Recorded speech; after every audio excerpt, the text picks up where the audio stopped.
नमस्कार, मैं एक्टर सौमेंद्र दास। जो पिछली बातें मैंने की वो एपिसोड के साथ ये एपिसोड जुड़ा हुआ है और ये महाभारत का एपिसोड नहीं है। तो कहना मैं यही चाहता हूँ कि जो हम लोग बात करते हैं नॉर्मली, मैंने एक बात मुझे कहनी थी तो मैंने कहा। मैंने अक्सर देखा हुआ है हर जगह पे हिंदुस्तान में, ख़ास तौर पे यूपी में बहुत सारे लड़के बोलते हैं। मैं मिलता रहता हूँ लोगों से, अलग अलग धर्म के साथ जुड़े हुए लोगों से, ब्राह्मणों से मिलता रहता हूँ, कुछ क्षत्रिय मिलते हैं। वो कहते हैं कि यूपी के क्षत्रिय कि पहले तो उनका अपना रहता है कि मैंने ये श्लोक पढ़ लिया, ये रट लिया। अवधि में सारी चीज़ें वो रटी हुई होती हैं उनको, और हम भी जानते हैं, हमारे भाषा में उड़िया में हम भी रामायण पढ़े हुए हैं, हमने भी पढ़ा हुआ है। और हमें श्लोक कुछ याद हैं, कुछ नहीं भी हैं, हमने याद नहीं रखा। लेकिन रामायण का जो महत्व है, उसका जो अर्थ है, उसको तो हम समझते हैं। वही तो चाहिए, सारांश चाहिए। इंसान उसको समझता कितना है और समझ करके अपने जीवन शैली में कितना उपयोग करता है और नहीं भी कर पाता है, क्योंकि प्रत्येक इंसान राम नहीं बन सकता है। रावण तो कभी नहीं बनना है, लेकिन राम नहीं बन सकता है। रावण में जो अच्छे गुण हैं उसको लेना है, और राम जी के अगर 10% गुण भी ला सकता है।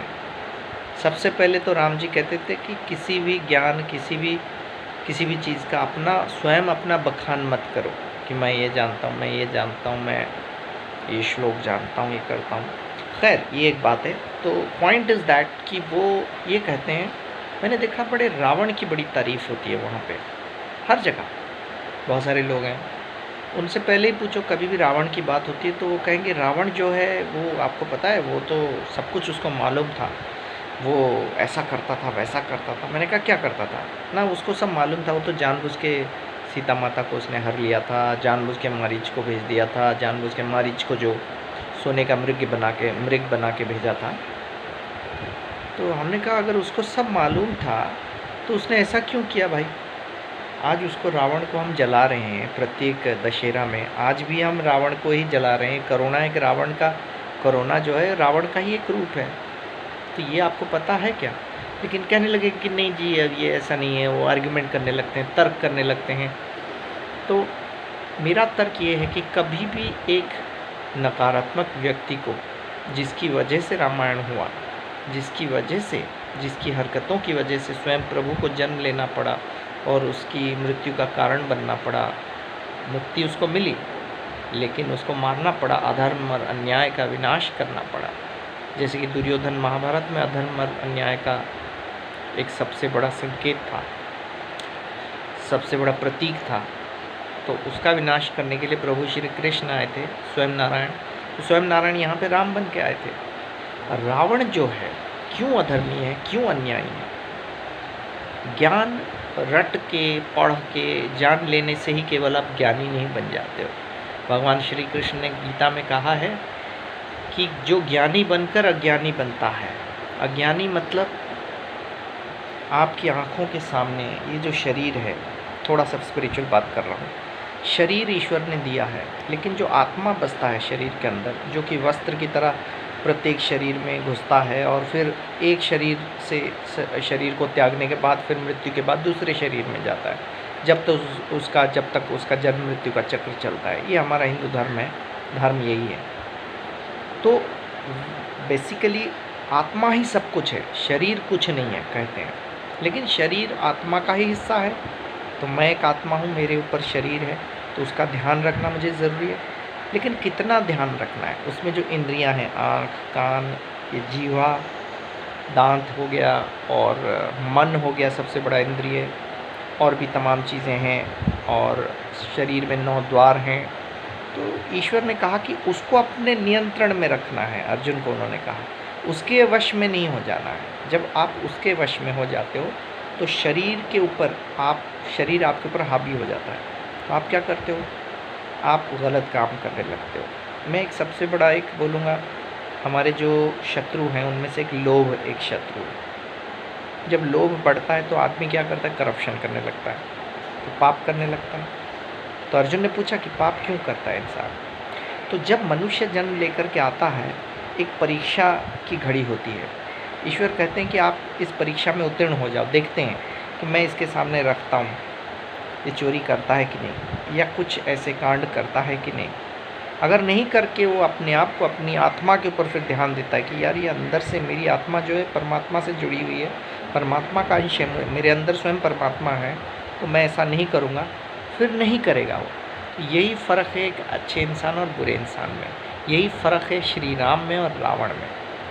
ठीक, तो रावण अपनी जो शक्तियों के मद में वो इतना चूर चूर हो गया था। मद मतलब नशा, एक नशा की तरह होता है। आप बताओ, सपोज मेरे पास बहुत पैसे आ जाएंगे, हम भी इंसान हैं, तो हम क्या करते हैं, कभी कभी सोचते हैं अरे यार बहुत पैसे आ गए, तो अभी क्या है, ये काम करने की क्या ज़रूरत है, ये छोटे मोटे लोगों से क्या मिलने की ज़रूरत है। या कोई भी हम एक ऐसा करते हैं कि यार मैं किसी को एक जवाब दे देता हूँ, भला बुरा कह देता हूँ। मैं मेरी बात नहीं कर रहा हूँ, किसी भी बंदे की बात कर रहा हूँ। या बंदे के अंदर घमंड आ जाता है, बट वही बंदा जब उसको फिर ऊपर वाला अपनी कसौटी पे तौलते हुए उसको फिर थोड़ी सी जो है कटौती उसमें करता है, उसको जब नचाता है, बुरा वक्त दिखाता है, कर्मानुसार भोगना पड़ता है, तो उसका गलत कर्म हो गया, तो फिर उसको एहसास होता है। लेकिन जब वो ऐसा करता था तब उसके मन में नहीं था, क्योंकि उस पैसे के नशे में या वो और चीज़ों के नशे में, मैं नहीं कहूँगा जैसे कोई गलत काम करने पे आ जाता है, कोई बलात्कारी बन जाता है, कुछ भी होता है, तो आप क्या अट्रैक्टेड हो जाते हो आँखों से। आप ये इंद्रियाँ, ये एक इंद्रिय हैं, इस इंद्रिय के नीचे आप आ जाते हो, आप उसके ऊपर नहीं आते हो, तब पाप करने को दिल करता है। और मनुष्य जन्म मिलता है तो इंसान को परीक्षा देनी पड़ती है। जो कम पाप करते हुए अच्छे से पूरी तरह से प्योर होकर अपनी आत्मा पर ध्यान दे करके ये सोचता है कि नहीं मैं अपने माँ बाप का बेटा हूँ, मैं अपने नाम रोशन करूँगा, मैं ऐसा गलत काम नहीं करूँगा, या मैं किसी करप्शन में इंडॉल्ज नहीं होऊंगा, कुछ नहीं करूँगा। जब वो ध्यान रखता है और अपनी इच्छाओं के ऊपर कंट्रोल रखता है, हर प्रकार से गलत इच्छा के ऊपर कंट्रोल रखना है, सही इच्छा तो अच्छी बात है, मैं धर्म के मार्ग में चलूँगा, जितना होगा ट्रूथफुली काम करूँगा, ऑनेस्टली काम करूँगा, या जो भी करूँगा ऑनेस्टी उसमें रखूँगा, किसी के पेट पे लात नहीं मारूँगा, किसी की आहें नहीं लूँगा, कुछ नहीं करूँगा, तो फिर उसको कोई प्रॉब्लम नहीं होगी नॉर्मली। फिर धीरे धीरे वो उसका जीवन सफल हो जाएगा, तो ऊपर वाला भी खुश होगा कि हाँ ये परीक्षा में उत्तीर्ण हुआ। फिर भी उसको दुख कष्ट तो थोड़े बहुत आते हैं, लेकिन आते हैं तो यूँ चले जाते हैं। लेकिन देखना जो पापी होगा उसको क्या होगा, शुरू में मज़ा आएगा, प्रभु उसको और देते हैं, जानबूझ के मौके देते हैं कि देखते हैं क्या होता है, वो करता रहता है क्योंकि प्रभु जानते हैं कि वो सुधरने वाला नहीं है। तो रावण वैसे ही शख्स था, वो सुधरने वाला नहीं था, उनको मारना ही पड़ता। इसीलिए प्रभु जानते थे, प्रभु को मालूम है भाग्य क्या है, एक दर्पण है आपके सामने है, दिखता है, लेकिन क्या होने वाला है प्रभु को सब मालूम है। लेकिन मौके मिलते हैं कि आप अपने कर्म को स्वयं सुधार लो, अगर कर्म सही करोगे भाग्य चेंज हो जाएगा।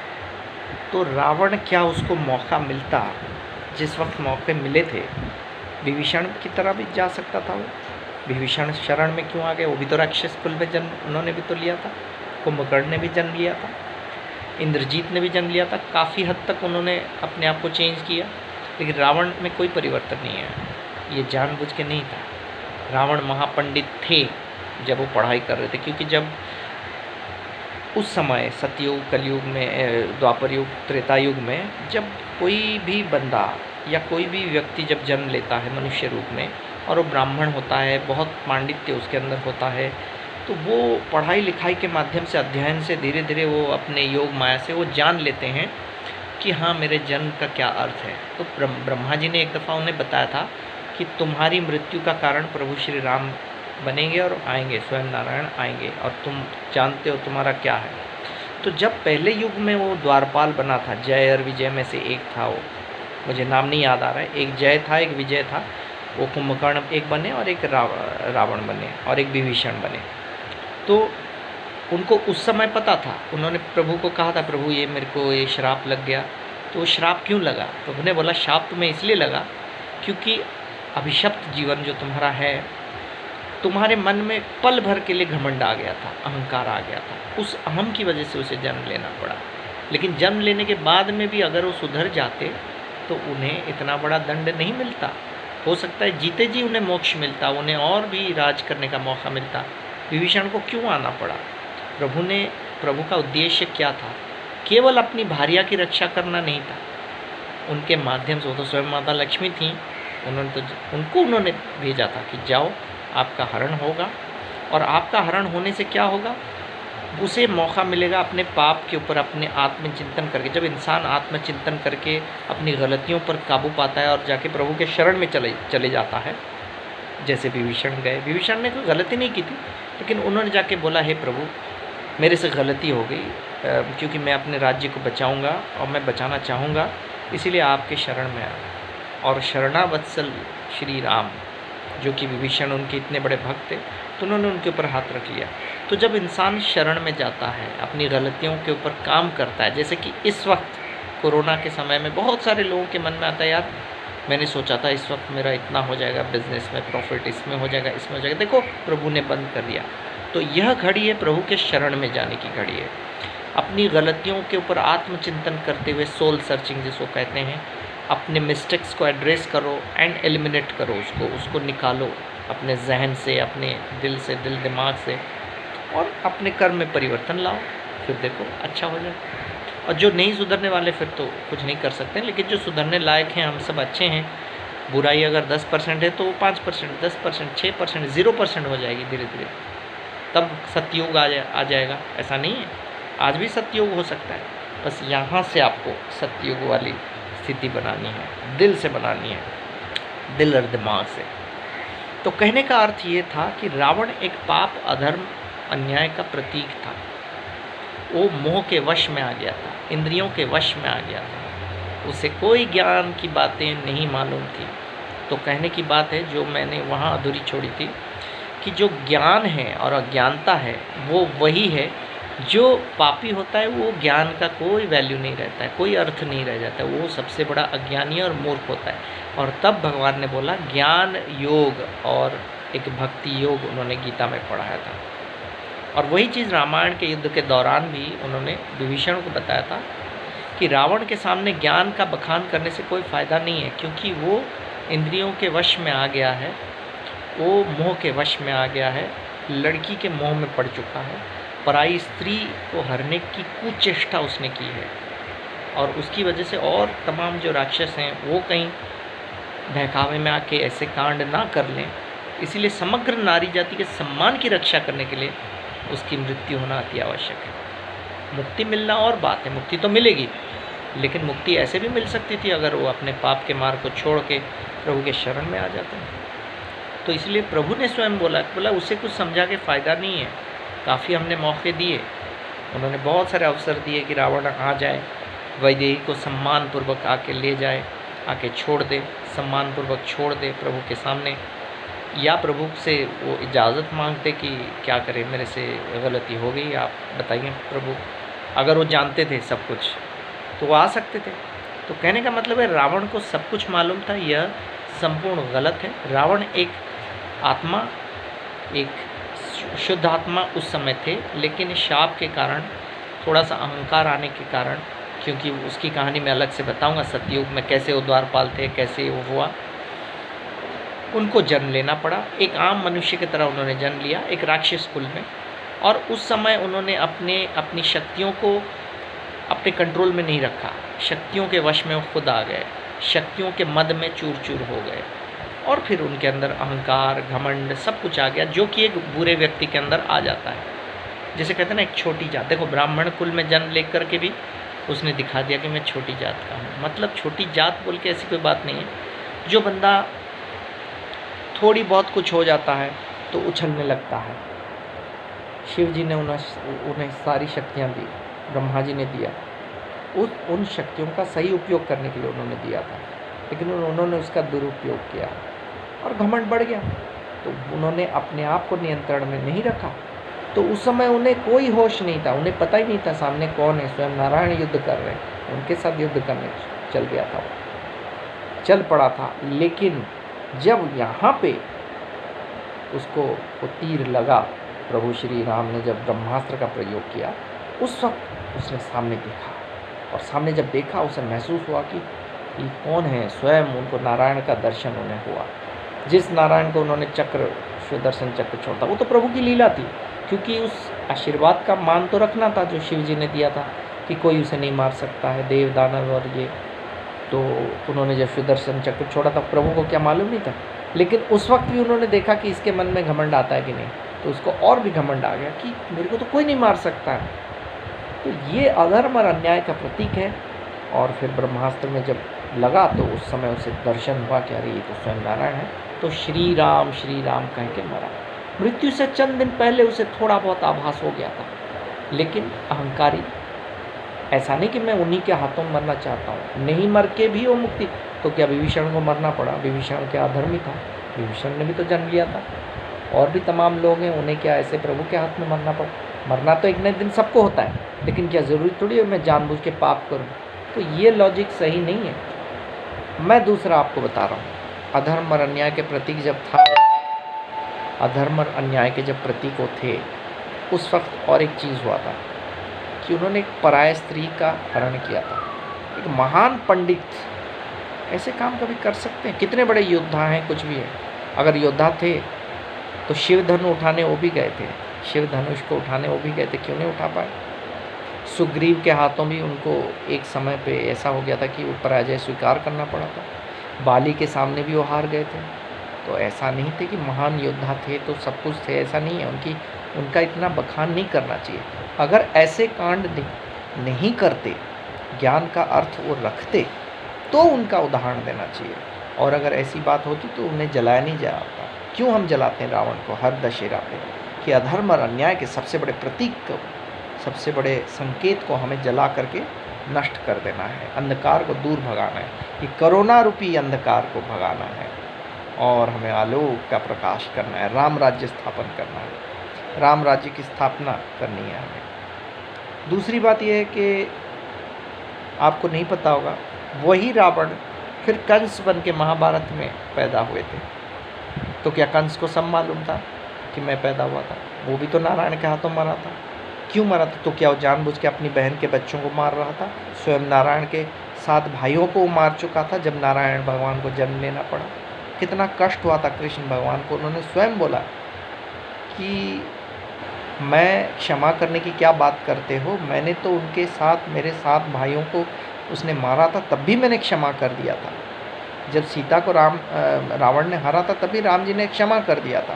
प्रभु पहले क्षमा करते हैं, अवसर देते हैं, लेकिन उस अवसर में जो नहीं सुधरता है फिर उसे दंड देते हैं। चाहे खुद आ रहे थे उन जन्मों पर, और यहाँ पे खुद नहीं आएंगे, किसी ना किसी रूप में आ जाएंगे। लेकिन जो सच्चे मार्ग पे रहेगा, सत्य के मार्ग पे रहेगा, सच्चाई और ईमानदारी के साथ रहेगा, गुड ह्यूमन बीइंग जिसे कहते हैं, if 10% of the quality of Prabhu Shri Ram, Prabhu Shri Krishna आपके अंदर है, और devotion and all this things है, तो definitely will succeed no matter whatever may be the situation, with the positive thinking which comes from God's grace only. यहाँ से आता है, ईश्वर भक्ति से ही आता है, क्योंकि ईश्वर आपके साथ हैं। और दूसरा मैंने अपने पिछले अध्याय में नहीं कहा था, वो है विश्वास। ईश्वर के ऊपर जिसका विश्वास होता है, स्वयं के ऊपर भी विश्वास होता है, वो अपनी मंजिल को प्राप्त कर लेता है, जैसे कि विभीषण ने प्राप्त किया। उनको विश्वास था एक ना एक दिन मेरा काम होगा। रावण को विश्वास नहीं था, इसलिए रावण ने टेढ़ा मेढ़ा रास्ता उसने अपनाया। तो इसीलिए कभी ऐसा ना सोचे कि रावण का बखान बहुत ज़्यादा ना करें, बिल्कुल ही ना करें। क्वालिटी कहीं ना कहीं से किसी ना किसी से मिलती है, लेकिन ऐसा ना करें कि उसे सब कुछ मालूम था और वो था ये था। जो रावण है वही दुर्योधन है, वही कंस है। ये सारे अधर्मी और अन्यायी हैं। और आज के युग में भी भाई बहुत सारे लोग हैं जिनको आप देख रहे हैं किस तरह से दंड मिल रहा है, या जो हो रहा है समाज में, जिस तरह से चीज़ें हो रही हैं, वातावरण में जैसे प्रॉब्लम हो रही है। तो दुर्योधन की क्वालिटी कुछ और है। चाहे कितनी भी अच्छी क्वालिटीज़ हो, किसी भी इंसान को कोई अधिकार नहीं है किसी के इच्छा विरुद्ध कोई काम करे, ज़बरदस्ती करे, ज़ोर ज़बरदस्ती करे, कोई अधिकार नहीं है। या ज़बरदस्ती किसी की प्रॉपर्टी छीन ले, या कुछ कर ले, या ऐसा कुछ भी कर ले, करप्शन कर ले, नो वन शुड। सो इसीलिए रावण का उदाहरण दिया प्रभु ने कि रावण जैसा बनोगे, कंस जैसा बनोगे, दुर्योधन जैसा बनोगे, तो उसका अंत सीधा शमशान तक जाएगा। बाकी शांति का मार्ग उन्नति का मार्ग होता है। बहुत बहुत शुक्रिया। Till then good bye. मेरा अगला एपिसोड महाभारत का आप लोग देखिएगा this Thursday. Thank you so much. और मेरे चैनल एक्टर सौमेंद्र दास को सब्सक्राइब ज़रूर करिएगा। Thank you so much. Stay home, stay safe, follow strictly the rules laid down by our government. Thank you so much.